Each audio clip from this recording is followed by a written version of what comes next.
ಪುಸ್ತಕ ಸಂತೆಗೆ ಬಂದಿದ್ದೀವಿ. ಈ ಪುಸ್ತಕ ಸಂತೆ ಇವತ್ತು 3ನೇ ದಿನ ನಡೀತಾ ಇದೆ. ತುಂಬ ಯಶಸ್ವಿಯಾಗಿ ನಡೀತಾ ಇದೆ. ನಮ್ಮ ಕರ್ನಾಟಕದಲ್ಲಿ ನಮ್ಮ ಕನ್ನಡನ ಮಾತಾಡೋದಿಲ್ಲ, ಓದೋದಿಲ್ಲ, ನಮ್ಮ ಕನ್ನಡ ಎಲ್ಲೋ ಒಂದು ಕಡೆ ನಶಿಸಿ ಹೋಗ್ತಾ ಇದೆ ಅನ್ನುವಾಗ ಈ ಥರ ಪುಸ್ತಕ ಸಂತೆ ಆಯೋಜನೆ ಮಾಡಿದವರಿಗೆ ನಿಜಕ್ಕೂ ಥ್ಯಾಂಕ್ಸ್ ಹೇಳಬೇಕಾಗತ್ತೆ. ಈ ವೀರಪುತ್ರ ಶ್ರೀನಿವಾಸ್ ಅವರು ರೂವಾರಿಯಾಗಿದ್ದಾರೆ ಈ ಪುಸ್ತಕ ಸಂತೆಗೆ. ನೀವು ನೋಡ್ಬೋದು ತುಂಬ ಒಳ್ಳೆ ರೆಸ್ಪಾನ್ಸ್ ಬರ್ತಾ ಇದೆ. ಹಾಗೆ ಎಲ್ಲರೂ ಮಕ್ಕಳನ್ನ ಕರ್ಕೊಂಡು ಈ ಪುಸ್ತಕ ಸಂತೆಗೆ ಬಂದಿದ್ದಾರೆ. ತುಂಬ ಯಶಸ್ವಿಯಾಗಿ ನಡೀತಿದೆ. ಬನ್ನಿ ಒಂದು ರೌಂಡ್ ಹಾಕೊಂಡು ಬರೋಣ. ನಮ್ದು ತುಂಬ ಪುಟ್ಟ ಕಿಡ್ ಇದೆ, 8 months. ಅವಳಿಗೋಸ್ಕರ ಒಂದು ಅಮ್ಮ ಹೇಳಿದ ಕಥೆಗಳನ್ನು ಪರ್ಚೇಸ್ ಮಾಡಿದ್ದೀನಿ. ಇದು ಅಟ್ಲೀಸ್ಟ್ ಪಿಕ್ಚರ್ಸ್ ಆದ್ರಿಂದಾನು ಅವಳು ಕಲ್ತ್ಕೊಂಡ್ಲಿ ಅಂತ. ಬಟ್ ಇಲ್ಲಿ ಬಂದ್ಮೇಲೆ ಅನಿಸ್ತಿದೆ ತುಂಬ ಕ್ರೌಡ್ ಇರೋದ್ರಿಂದ ಇದೆಲ್ಲ ನೋಡಿದ್ರೆ ಎಷ್ಟು ಅರಿವಾಗಿದೆ ಜನಗಳಿಗೆ ಅಂತ. ಶ್ರೀನಿವಾಸ್ ಸರ್ ಮಾಡಿರೋದು ತುಂಬ ಉಪಯೋಗ ಆಗ್ತಾ ಇದೆ ಮತ್ತು ನಮಗೂ ಕೂಡ ಅರಿವು ಮೂಡಿಸ್ತಾ ಇದೆ. ಈ ಫೇಸ್ಬುಕ್, ಸೋಷಿಯಲ್ ಮೀಡಿಯಾ ಇದರಿಂದ ಆಚೆಗೆ ಬುಕ್ಸ್ ಮಹತ್ವ ಏನು, ಬುಕ್ಸ್ ಯಾಕೆ ಬೇಕು ಅನ್ನೋದು ಇವ್ರನ್ನೆಲ್ಲ ನೋಡ್ತಾ ಇದ್ರೆ ನನಗೀಗ ಅನಿಸ್ತಾ ಇದೆ. ಹೌದು, ಎಲ್ಲದಕ್ಕಿಂತ ಮುಖ್ಯ ಮೊದಲು ಪುಸ್ತಕನೇ. ನಾವು ಹಿಡಿದಿದ್ದು ಪುಸ್ತಕನೇ, ನನ್ನ ಮಗಳು ಹಿಡಿಬೇಕಾಗಿದ್ದು ಪುಸ್ತಕನೇ. ನೀವು ನಿಮಗೋಸ್ಕರ ಅಂತ ಏನಾದರೂ ತಗೊಂಡಿದ್ದೀರಾ ಪುಸ್ತಕ? ಸೊ ನಾನು ಲೆಕ್ಚರರೇ, ಸೊ ನಾನು ಇಲ್ಲಿವರೆಗೂ ಓದಿದೆ. ಬಟ್ ನನಗೇನಂದ್ರೆ ಈಗ ಸೋಷಿಯಲ್ ಮೀಡಿಯಾ ಅಷ್ಟೇ ಆ್ಯಕ್ಟಿವ್ ಆಗಿರೋದ್ರಿಂದ ಬುಕ್ಕೇನು ಇಂಪಾರ್ಟೆನ್ಸ್ ಅಲ್ಲ ಅನಿಸ್ತಿತ್ತು. ಬಟ್ ಈಗ ಅನಿಸ್ತಾ ಇದೆ ವೆರಿ ಮಚ್ ಇಂಪಾರ್ಟೆಂಟ್. ನನ್ನ ಮಗಳಿಗೋಸ್ಕರ ತೊಗೊಂಡಿದ್ದೀನಿ, ನೆಕ್ಸ್ಟು ನನಗೋಸ್ಕರ ಬುಕ್ ನೋಡ್ತಾ ಇದ್ದೀನಿ. ಇವತ್ತು ಪುಸ್ತಕದ ಸಂತೆಗೆ ಬಂದಿದ್ಯಾ, ಹೇಗೆ ಅನ್ನಿಸ್ತಾ ಇದೆ? ಯಾವುದಾದ್ರೂ ಬುಕ್ಸ್ನ ತೊಗೊಂಡಿದ್ಯಾ? ಈ ಬುಕ್ ತೊಗೊಂಡೆ. ಅವರು ಈ ಬುಕ್ಕಲ್ಲಿ ಫಿಲಿಮ್ ಮಾಡ್ತಾರೆ. ನೀವು ಬುಕ್ ತೊಗೊಂಡ್ರೆ ನಮ್ಮ ಫಿಲಿಮ್ಗೆ ಇನ್ನೂ ಹೆಲ್ಪ್ ಆಗುತ್ತೆ ಅಂತ ಹೇಳಿದ್ರು. ಅದಕ್ಕೋಸ್ಕರ ಬುಕ್ ತೊಗೊಂಡ್ಯಾ? ಇಲ್ಲ, ಓದಕ್ಕೆ ತೊಗೊಂಡ್ಯಾ? ನಿಂಗೆ ಇಷ್ಟನಾ ಬುಕ್ಸ್ ಓದೋದಂದ್ರೆ? ಕನ್ನಡ ಬುಕ್ಸ್ ಓದೋಕ್ಕೆ ಇನ್ನೂ ಇಷ್ಟ. ರೆಗ್ಯುಲರ್ ಆಗಿ ಬುಕ್ಸ್ ಓದ್ತಾ ಇರ್ತೀಯಾ? ಬರೀ ಸ್ಕೂಲ್ ಪುಸ್ತಕಗಳೇನಾ ಅಥವಾ ಇಲ್ಲ, ಬೇರೆ ಬುಕ್ಸ್. ಯಾವ ಕ್ಲಾಸ್ ನೀನು? 6th. ಯಾವ ಸ್ಕೂಲ್? ಕ್ರಿಸಾಲ ಸಾಯಿ. ಓಕೆ, ನಿಮ್ಮ ಹೆಸರು? ಅನಿಕೇತನ್. ಇವತ್ತು ಪುಸ್ತಕ ಸಂತೆಗೆ ಬಂದಿದ್ದೀರಾ ಅಂದ್ರೆ ಇದು ಒಂದು ಒಳ್ಳೆ ಇನಿಷಿಯೇಟಿವ್ ಅಂತಾನೆ ಹೇಳ್ಬೋದು. ಹೌದು. ಈಗ ಕನ್ನಡ ಪುಸ್ತಕಗಳು ಕಮ್ಮಿ ಆಗ್ತಾ ಇದೆ ಅನ್ನೋರ ಮಧ್ಯೆ ಇವತ್ತು ಇಷ್ಟು ಜನ ಕಾಣಿಸ್ತಾ ಇದ್ದಾರೆ. ಈ ಅನುಭವ ಇಲ್ಲ, ಕಡಿಮೆ ಏನು ಆಗ್ತಾ ಇಲ್ಲ, ಓದುಗರು ಜಾಸ್ತಿನೇ ಆಗ್ತಾ ಇದ್ದಾರೆ. ಏನಂದರೆ ಚಿಕ್ಕ ಮಕ್ಕಳಿಗೆ ನಮ್ಮ ಏಜ್ ಗ್ರೂಪ್ ಅವರೆಲ್ಲ ಓದ್ತಾ ಇದ್ದೀವಿ. ಆದರೆ ನಮ್ಮ ಮಕ್ಕಳು, ಈಗ ನನ್ನ ಮಗ, ನನ್ನ ಮಗಳು ಇಂಥವ್ರು ಪುಸ್ತಕಗಳನ್ನ ಜಾಸ್ತಿ ಓದ್ತಾ ಇದ್ದಾರೆ. ಆದರೆ ಕನ್ನಡ ಪುಸ್ತಕಗಳು ಅವ್ರಿಗೆ ಸಿಗ್ತಾ ಇಲ್ಲ ಜಾಸ್ತಿ. ಈಗ ನಾವು ಯಾವುದೇ ಸಪ್ನಾ ಬುಕ್ ಹೌಸ್ ಈ ಥರ 1-2-3 ಶಾಪ್ಸ್ಗೆ ಹೋಗ್ತೀವಿ, ತೊಗೋತೀವಿ. ಸಿಕ್ಕಿದಾಗ ಅವ್ರು ಓದ್ತಾರೆ, ಅದು 100%. ಸೊ ಈ ಥರದ ಒಂದು ಪ್ರಯತ್ನ ತುಂಬ ಶ್ಲಾಘನೀಯ. ಇವರು ಏನೇ ಮಾಡಲಿ, ವೀರಕಪುತ್ರ ಅವರು ಸ್ವಲ್ಪ ದೊಡ್ಡದಾಗಿ ಮಾಡ್ತಾರೆ, ದೊಡ್ಡದಾಗಿ ಯೋಚನೆ ಮಾಡ್ತಾರೆ, ತುಂಬ ವರ್ಷಗಳಿಂದ ಗೊತ್ತಿದ್ದಾರೆ. ಸೊ ಅವರ ಪ್ರಯತ್ನ ಯಾವಾಗಲೂ ಇದೇ ಥರ. ಈ ಸಲ ಮೊನ್ನೆ ಸಲಕ್ಕಿಂತ ಇನ್ನೂ ದೊಡ್ಡದಾಗಿ ಮಾಡಿದ್ದಾರೆ. ಸೊ ದಿಸ್ ವೆರಿ ಇಂಪಾರ್ಟೆಂಟ್, ತುಂಬ ಖುಷಿಯಾಗುತ್ತೆ. ಸೊ ನಾವು ನಮ್ಮ ಮಕ್ಕಳಿಗೆ ಹೇಳಿದಾಗ ಅವರು ತುಂಬ ಆಸಕ್ತಿಯಿಂದ ಬಂದರು. ಸೊ ಈಗ ಒಂದಷ್ಟು ಪುಸ್ತಕಗಳನ್ನು ತೊಗೊಂಡಿದ್ದೀವಿ. ಸೊ ಈ ಥರ ಶುರು ಆಗಬೇಕು, ಮೊದಲು ಸಿಗಬೇಕಲ್ವಾ. ಮೊದಲು ಕೈಗೆ ಸಿಗ್ತಾ ಇದ್ದರೆ ಏನೋ ಒಂದು ತೊಗೊಂಡು ಹೋಗ್ತಾ ಇರ್ತಾರೆ. ಪುಸ್ತಕ ಸಂತೆಗೆ ಬಂದಿದ್ದೀರಾ, ಇದ್ರ ಎಕ್ಸ್ಪೀರಿಯನ್ಸ್ ಹೇಳಿ. ಅಂದರೆ ಕನ್ನಡ ಪುಸ್ತಕಗಳು ಜಾಸ್ತಿ ಓದಲ್ಲ ಅನ್ನೋದೇ ನಾವು ಕೇಳ್ಕೊಂಡ್ಬಂದಿದ್ವಿ. ಎಕ್ಸಾಂಪಲ್ ಸೆಟ್ ಆಗಿದೆ, ಯಾರು ಆ ಥರ ಹೇಳೋ ಅವಶ್ಯಕತೆ ಇಲ್ಲ. ತುಂಬ ಜನ ಓದುಗರು ಕಾಣಿಸ್ತಾ ಇದ್ದಾರೆ. ಹೇಳಿ, ಹೇಗೆ ಅನಿಸ್ತಾ ಇದೆ? ತುಂಬ ಜನ ಓದುಗರು ಮಾತ್ರ ಅಲ್ಲ, ತುಂಬ ಜನ ಮಕ್ಕಳು ಕಾಣ್ತಾ ಇದ್ದಾರೆ. ಮಕ್ಕಳು ಇತ್ತೀಚೆಗೆ ಕನ್ನಡ ಮಾತಾಡೋದೇ ಕಷ್ಟ, ಓದೋದಂತೂ ಇನ್ನೂ ಕಷ್ಟ.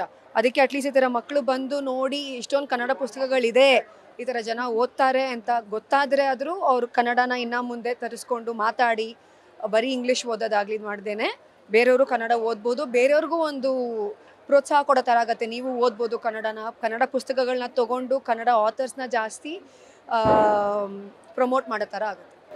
ಹಿಂದೆ ನಮ್ಮ ಅಜ್ಜಿ ಅವರೆಲ್ಲ ನಮಗೆ ಕತೆಗಳು ಹೇಳ್ತಾ ಇದ್ರು, ಕನ್ನಡ ಪುಸ್ತಕಗಳ ಮೇಲೆ ನಮ್ಗೆ ಆಸಕ್ತಿ ಜಾಸ್ತಿ ಇತ್ತು. ಈಗ ಮಕ್ಕಳಿಗೆ ಎಲ್ಲ ಸ್ಟೋರೀಸು ಯೂಟ್ಯೂಬಲ್ಲಿ ಹಾಕ್ಬಿಡ್ತಾರೆ. ಸೊ ನೀವು ನಿಮ್ಮ ಮಕ್ಕಳಿಗೆ ಹೇಗೆ ಇಂಪ್ಲಿಮೆಂಟ್ ಮಾಡ್ತೀರಾ ಕನ್ನಡ ಪುಸ್ತಕಗಳನ್ನ ಓದಿಸೋದಕ್ಕೆ? ನನ್ನ ಮಗ ಯೂಟ್ಯೂಬ್ ನೋಡಿಲ್ಲ, ಇಲ್ಲಿವರೆಗೂ ನೋಡಲ್ಲ. ಕನ್ನಡ ಪುಸ್ತಕಗಳು ಅವ್ನಿಗೊಂದು ತೊಗೊಂಡಿದ್ದೀನಿ. ಅವ್ನಿಗೆ ಇಲ್ಲಿವರೆಗೂ ಸ್ವಲ್ಪ ಅಭ್ಯಾಸ ಆಗ್ತಾಯಿದೆ. 5 ವರ್ಷ ಕಲಿತಾ ಇದ್ದಾನೆ ಇವಾಗ. ಬಟ್ ಇನ್ನು ಮುಂದೆ ಕೂಡ ನಾವು ನಮ್ಮ ಅಜ್ಜಿ ನಮಗೆ ಕತೆ ಹೇಳಿತಾರ ನಮ್ಮ ಮಕ್ಳಿಗೂ ಹೇಳಬೇಕು. ನಮಗೆ ಹೆಂಗೆ ರಾಮಾಯಣ ಮಹಾಭಾರತ ಕತೆಗಳು ಅವ್ರು ಹೇಳ್ತಾ ಇದ್ರು, ಅಷ್ಟು ಚೆನ್ನಾಗಿ ನಾವು ಹೇಳೋಕ್ಕಾಗದೇ ಇರ್ಬೋದು, ಅಷ್ಟು ಚೆನ್ನಾಗಿ ಗೊತ್ತಿಲ್ಲದೆ ಇರ್ಬೋದು. ಅದಕ್ಕೆ ಅಟ್ಲೀಸ್ಟ್ ನಾವು ಓದಿ ತಿಳ್ಕೊಂಡು ಅವ್ರಿಗೆ ಹೇಳಿದ್ರೆ ಅವ್ರಿಗೂ ಅದೇ ಥರ ಒಂದು ಆಸೆ ಬರುತ್ತೆ ಮುಂದೆ. ಇವ್ರು ನಮಗೆ ನಮ್ಮಮ್ಮ ಅವ್ರು ನಮಗೆ ತುಂಬ ಕನ್ನಡ ಕತೆಗಳು ಹೇಳಿ ಅದ್ರದ್ದೊಂದು ಹೇಗೆ ಒಂದು ಆಸಕ್ತಿ ಹುಟ್ಟಿಸಿದ್ರು. ಕನ್ನಡ ಓದಬೇಕು, ಮುಂದೆ ಕಲಿಬೇಕು, ಅದು ನಮ್ಮ ದೇಶದ ಬಗ್ಗೆ ಗೊತ್ತಿರಬೇಕು ಅನ್ನೋ ಥರ ಎಲ್ಲ. ಹಾಗಾಗಿ ಇವ್ರಿಗೂ ನಾವು ಅದೇ ಥರ ಮಾಡಬೇಕಾಗುತ್ತೆ. ಇವತ್ತು ಮಗಳ ಜೊತೆ ಮೊಮ್ಮಗನ ಜೊತೆ ಬಂದಿದ್ದೀರಾ, ಕನ್ನಡ ಪುಸ್ತಕಗಳನ್ನ ಕೂಡ ಕೈಯಲ್ಲಿ ಇಟ್ಕೊಂಡಿದ್ದೀರಾ. ಹೌದು. ನಿಮಗೂ ಕನ್ನಡ ಪುಸ್ತಕಗಳು ಇರುವಂತಹ ಅವಿನಾಭಾವ ಸಂಬಂಧದ ಬಗ್ಗೆ ನಮ್ಮ ವೀಕ್ಷಕರಿಗೆ ನಾವು ಭಾಳ ಕನ್ನಡ ಮೀಡಿಯಮಲ್ಲೇ ಓದಿದ್ದು ಮೊದಲಿಂದನೂ. ಕನ್ನಡ ಪುಸ್ತಕ ಅಂದರೆ ಭಾಳ ಇಷ್ಟ. ಅದು ಎಸ್.ಎಲ್. ಭೈರಪ್ಪ, ಆಮೇಲೆ ಶಿವರಾಮ್ ಕಾರಂತರು, ತಾರಾಸು, ಅನಕ್ರು ಅವ್ರದ್ದೆಲ್ಲ ಓದ್ಕೊಂಡೇ ಬಂದಿದ್ದೀವಿ ನಾವು. ನಮ್ಮ ಅಮ್ಮನೂ ಭಾಳ ಕನ್ನಡ ಪುಸ್ತಕ ಓದ್ತಾ ಇದ್ದರು. ಲೈಬ್ರರಿಗೆಲ್ಲ ಹೋಗಿ ಮೆಂಬರ್ ಆಗಿ ಅಲ್ಲಿಂದ ಪುಸ್ತಕಗಳು ತೊಗೊಂಡು ಬರ್ತಾ ಇದ್ದೆ. ನಮ್ಮ ಅಮ್ಮಂಗೂ ಕೊಡ್ತಾ ಇದ್ದೆ, ನಮ್ಮ ಮಾವನಿಗೂ ಕೊಡ್ತಾ ಇದ್ದೆ.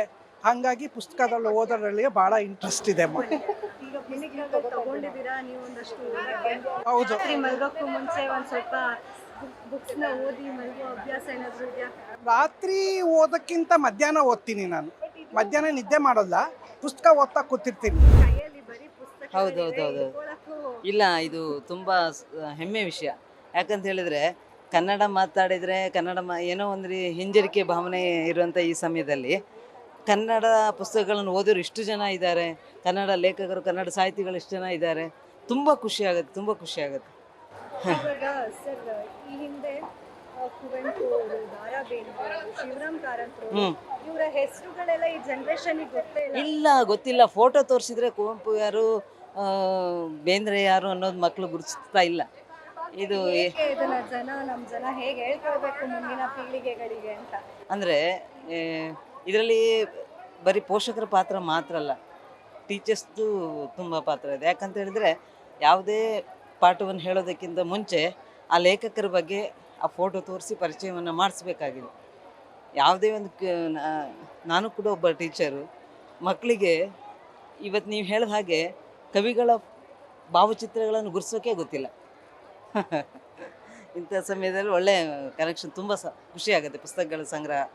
ಇವತ್ತು ಪುಸ್ತಕ ಸಂತೆ ಎಷ್ಟು ಯಶಸ್ವಿ ಆಗಿದೆ ಅಂದ್ರೆ ನಮ್ಮ ಕನ್ನಡಿಗರು ಇನ್ನೂ ಕನ್ನಡ ಪುಸ್ತಕಗಳನ್ನ ಓದ್ತಾ ಇದ್ದಾರೆ ಅನ್ನೋದೇ ನಿಜ ನಿಜ ನಿಜ. ಅದೇ ಹೇಳಿದ್ನಲ್ಲ, ತುಂಬ ಹೆಮ್ಮೆ ಅನಿಸುತ್ತೆ ಅಂತ.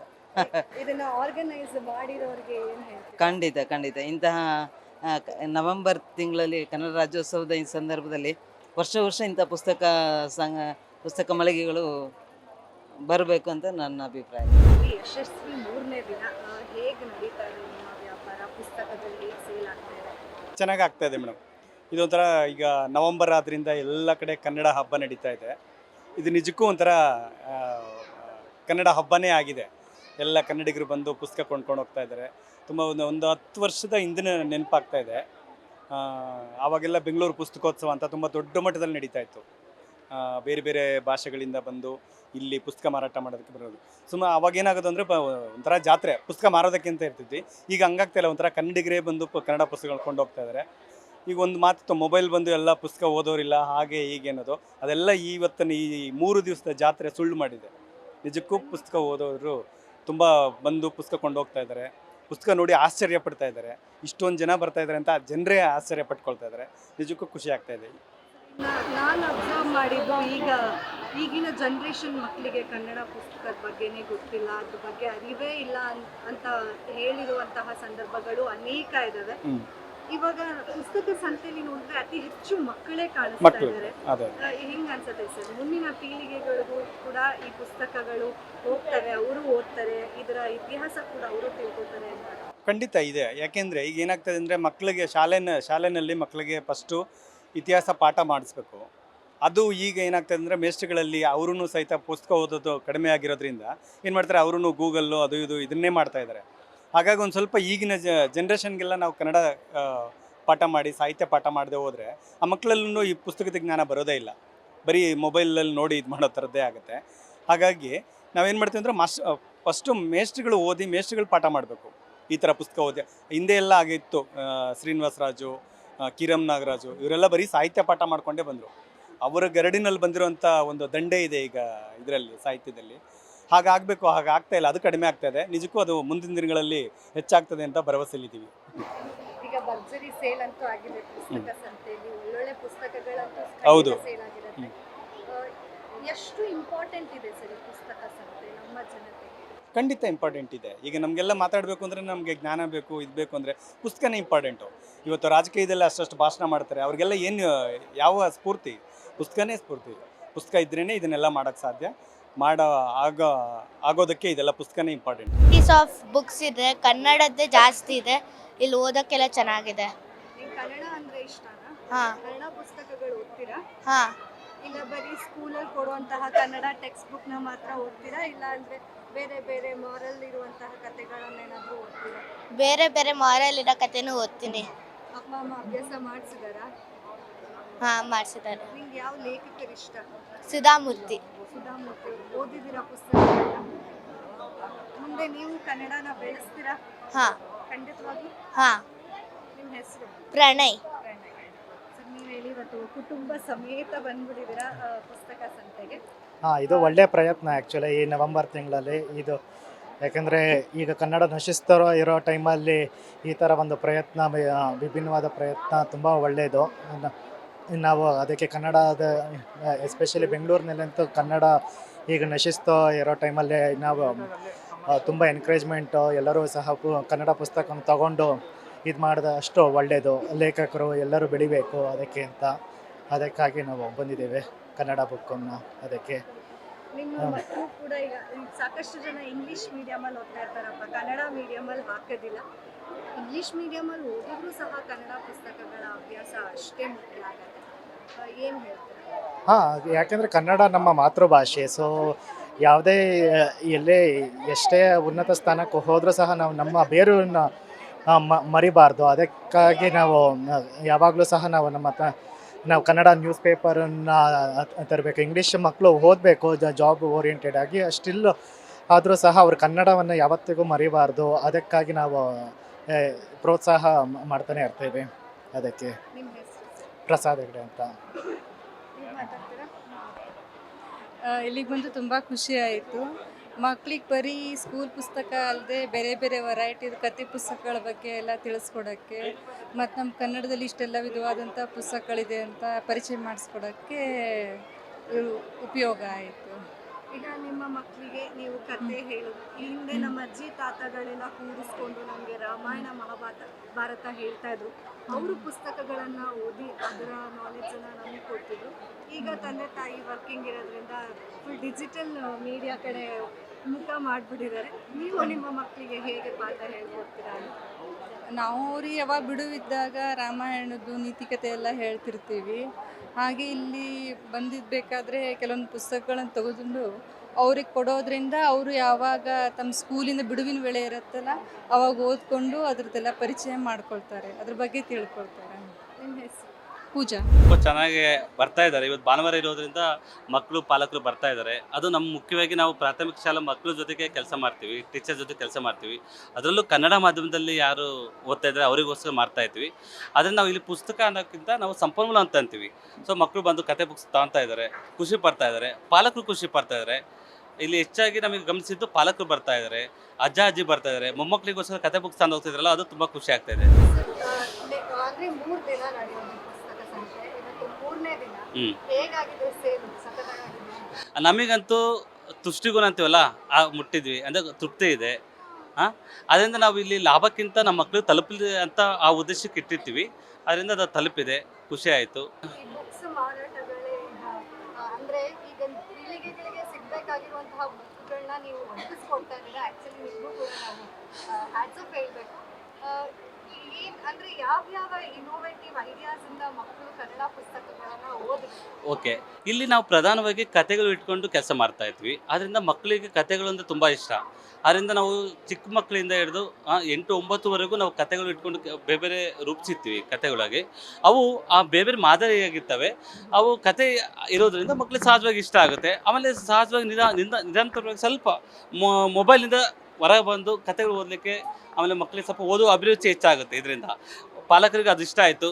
ತುಂಬ ಪಾಲಕರು ಹೇಳಿದರು, ತುಂಬ ಖುಷಿ ಆಯಿತು, ತುಂಬ ಚೆನ್ನಾಗಿದೆ ಅಂತ ಹೇಳಿದರು. ಅದರಿಂದ ನಮಗೊಂದು ಇನ್ನಷ್ಟು ಶಕ್ತಿ ಬಂತು ಇದರಿಂದ. ನೋಡಿದ್ರಲ್ಲ ಪುಸ್ತಕ ಸಂತೆ ಹೇಗೆಲ್ಲ ಆಯಿತು. ಅಜ್ಜಿ ತಾತಂದ್ರು ಅವ್ರ ಮೊಮ್ಮಕ್ಳಿಗೋಸ್ಕರ ಪುಸ್ತಕಗಳನ್ನು ತಗೋತಾ ಇದ್ದಾರೆ, ಅಪ್ಪ ಅಮ್ಮ ಕೂಡ ಅವರ ಮಕ್ಳಿಗೋಸ್ಕರ ಪುಸ್ತಕಗಳನ್ನ ತಗೋತಾ ಇದ್ದಾರೆ.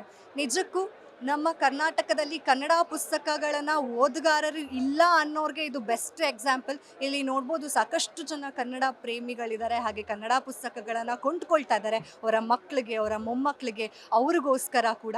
ಇದಾಗಿತ್ತು ಇವತ್ತಿನ ಸ್ಪೆಷಲ್ ಸ್ಟೋರಿ. ನೋಡ್ತಾ ಇರಿ ಗ್ಯಾರಂಟಿ ನ್ಯೂಸ್. ಕ್ಯಾಮ್ರಾಮನ್ ಗಿರಿಬಾಬು ಜೊತೆ ಚಂದನ. ಗ್ಯಾರಂಟಿ ನ್ಯೂಸ್, ಸುದ್ದಿ ಖಚಿತ, ನ್ಯಾಯ ನಿಶ್ಚಿತ.